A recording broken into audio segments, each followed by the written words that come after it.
Nats firman Tuhan hari ini diambil dari kitab Daniel pasal 6 ayat 1 sampai 15.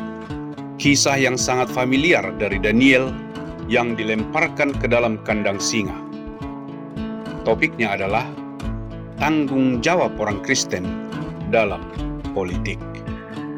Pertama-tama, saya ingin mengulang cerita itu yang saya yakin Anda tahu, hanya untuk menyegarkan ingatan kita. Kisah ini mengatakan bahwa Daniel adalah seorang pemimpin politik yang sangat berpengaruh. Dalam kekaisaran terhebat kala itu, yaitu kekaisaran Persia, Raja Persia telah menjadikan Daniel salah seorang dari 3 orang paling berpengaruh di seluruh kerajaan. Dan kelihatannya, Raja ingin menjadikan dia nomor 1 yang paling berkuasa. Pemimpin yang lain itu menjadi sangat iri karena dia bahkan bukan orang Persia, dia orang Yahudi, dia orang luar. Jadi kedua pemimpin itu memikirkan cara untuk menghancurkan reputasi Daniel. Namun demikian, mereka tidak menemukan apapun yang salah tentang Daniel. Dia seorang pemimpin yang sempurna dalam kebenaran. Dia tidak korupsi. Tidak ada sangkaan apapun yang dapat dituduhkan kepadanya. Dan satu-satunya tuduhan melawan dia adalah mengenai agamanya. Mereka mengetahui Daniel sangat setia kepada Tuhannya, yang berbeda dengan dewa mereka, dewa Persia. Kemudian pemimpin yang lain itu pergi menghadap raja dan berkata kepada raja, "Ya raja, mari kita buat peraturan bahwa dalam 30 hari ke depan tidak ada yang boleh meminta tolong kepada siapapun kecuali kepada raja." Mereka mengetahui bahwa Daniel akan meminta bantuan setiap hari dari Tuhannya untuk menuntun dia dan memimpin dia. Kemudian raja setuju. Dan hukumannya adalah jika ada orang dalam 30 hari mencari pertolongan kepada orang lain selain kepada raja, orang itu akan dilemparkan ke dalam kandang singa. Dan pastinya, pemimpin yang lain itu mendapati Daniel berdoa dengan setia kepada Tuhannya, meminta pertolongan dari Tuhannya. Kemudian mereka melaporkannya kepada raja. Kemudian raja tidak mempunyai pilihan selain melemparkan Daniel ke dalam kandang singa. Dan tentunya kita tahu bahwa Allah melindungi Daniel. Singa-singa itu tidak menerkam Daniel, bahkan dia keluar dari kandang singa itu sebagai pemenang. Dia jadi lebih hebat lagi setelah dia dilemparkan ke dalam kandang singa. Pelajaran apa yang dapat kita petik dari cerita itu? Pelajaran yang pertama, banyak orang Kristen bertanya, bolehkah orang Kristen terjun ke dalam politik? Saya sudah sering sekali ditanya mengenai hal ini, sangat sering. Jawaban dari cerita ini adalah boleh. Tentunya Tuhan menaruh Daniel dalam posisi yang kuat secara politik. Jadi Tuhan menginginkan orang-orang Kristen dalam kepemimpinan politik, sehingga orang Kristen dapat memberikan pengaruh dalam pemerintahan yang berkualitas, sehingga orang-orang Kristen dapat membawa kepemimpinan yang benar di setiap negara.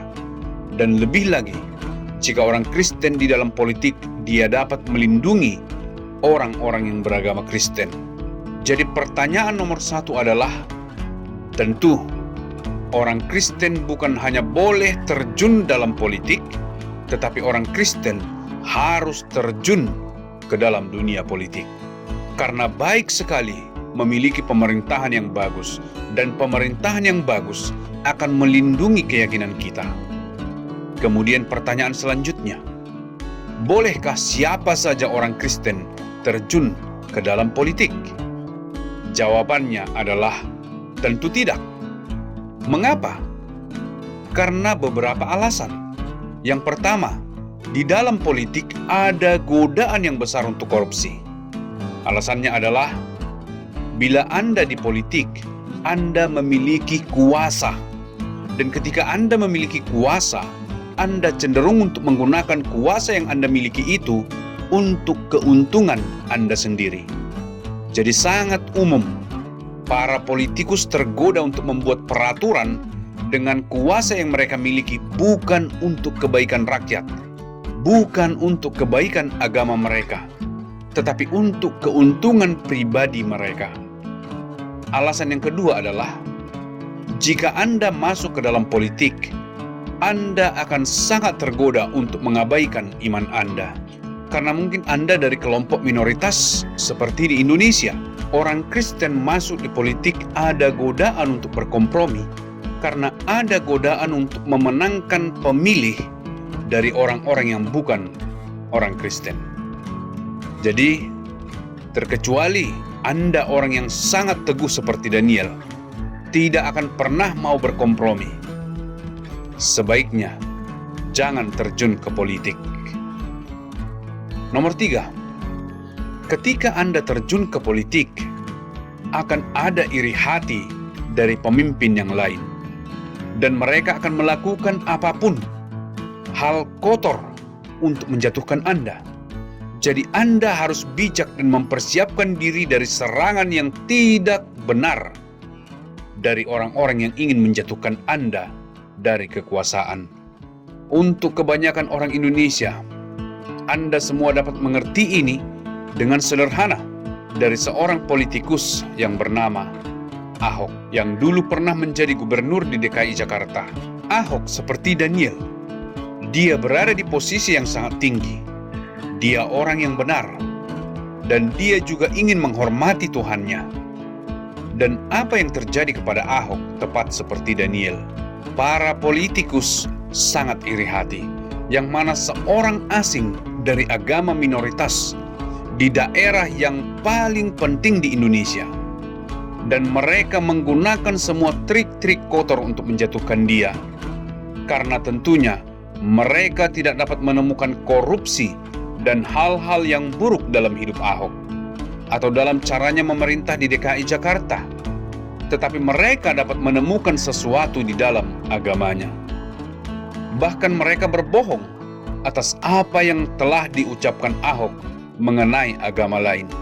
Dan faktanya, dia dijatuhkan. Seperti Daniel juga dijatuhkan. Dan dia juga harus menderita karena imannya. Seperti Daniel juga menderita karena imannya. Tetapi seperti Daniel, berbalik menjadi pemenang setelah dilemparkan ke dalam kandang singa. Ahok juga semakin kuat setelah dia dimasukkan ke dalam penjara. Dia sekarang menjabat posisi yang sangat tinggi, memimpin perusahaan dari sebuah BUMN di Indonesia. Jadi kita melihat di sini kalau kita membutuhkan lebih banyak orang seperti Ahok. Kita membutuhkan orang-orang Kristen yang mau berdiri untuk iman mereka dan memberikan kepemimpinan yang benar. Setiap negara membutuhkan orang benar, pemimpin yang takut akan Tuhan. Namun Anda harus menjadi orang Kristen yang sangat teguh. Apa yang membuat seseorang seperti Ahok kuat? Saya tidak mengenal dia secara pribadi, tetapi saya tahu, saya percaya bahwa dia bukan hanya seorang Kristen KTP, tetapi dia seorang Kristen yang sudah dilahirkan kembali. Dia sudah secara pribadi menerima Yesus sebagai juru selamatnya, dan Kristus hidup di dalam dia. Seperti di dalam Galatia 2 ayat 20. Oleh karena Kristus hidup di dalam Ahok sehingga dia memiliki DNA Kristus, yaitu pemimpin yang melayani, untuk menjadi orang benar yang mau melayani rakyatnya, bukan dirinya sendiri. Dan dengan Kristus di dalam dirinya, dia memiliki kekuatan untuk teguh berdiri. Jadi jika Anda sungguh ingin terjun ke dalam dunia politik, apakah itu politik daerah, politik provinsi, atau politik nasional, satu hal pertama yang ingin saya katakan, Anda harus memiliki hubungan pribadi dengan Tuhan, memiliki Yesus Kristus di dalam hati Anda, bukan hanya nama Yesus di KTP Anda. Jadi, biarlah kiranya Tuhan mengangkat banyak orang benar yang sudah dilahirkan kembali, orang Kristen yang sejati dengan DNA Yesus di hati mereka di Indonesia. Tuhan memberkati Anda.